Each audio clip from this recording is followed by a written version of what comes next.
hatrany rehafako ny fahasoavan'i Jesoa Kristy Tompontsika. Amen.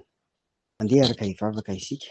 Misaotra anao izay ry Tompo Ray Niziny an-danitra ankehitriny satria afaka miresaka aminay ianao ary izay koa mandre ny teninao. Zava-dehibe amin'ny fiainanay izany satria atsapanay Tompo ny fanatrehanao anay. Koa amin'ity tontolo andro ity dia ny tananao mahery, hitantana, hivimbina ary hiaro anay Tompo ao amin'ny ratsy rehetra. Ary izay dia ara-dalana aminao mandrakariva amin'ny anaran'i Jesoa. Amen. Hoy ary ilay Tompo mpandresy ry havana aminao amin'ity anio ity hoe: Jehovah hiady ho anareo fa ianareo kosa angina. Ao amin'ny Exodosy 4:11 no ahitantsika an'izany. Eo anatrehan'ny ady mamay-vay atrehan'ny mpino, eo anatrehan'ny olana sy ny zava-tsarotra samy hafa toa tsy ahitana mangirana ary tsy fantatra mihitsy na ho rahoviana na ho roviana ny farana, dia manome toky Andriamanitra fa izy mihitsy no hiady ho anao. Ny angatahany amintsika dia tsotra fotsiny: ny finoana sy ny fahatokiana ary ny fanantenana azy tanteraka. Jesoa koa anie ry havana dia efa niteny tahaka an'izany. Hoy izy: aty amin'izao tontolo izao no ahitanareo fahoriana, nefa matokia, izaho efa naharesy izao tontolo izao. Jaona 2:17 tapany farany.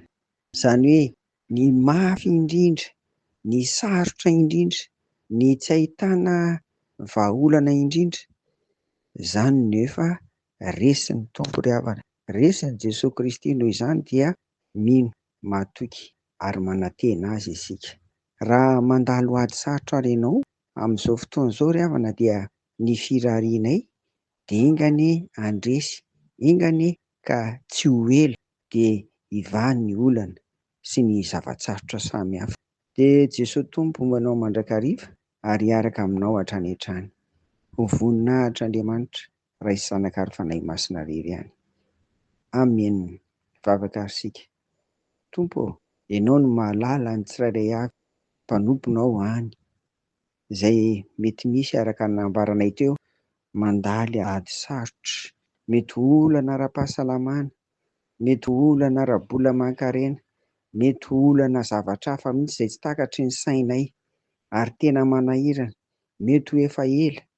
Tompo, amin'izao fotoana izao dia vavaka izahay, ampitomboy hatrany ny finoan'izy ireny sy ny fahatokiana ianao Tompo, ary aza ela ianao mamonjy ny mpanomponao mba tsy ho kivy izy ireny.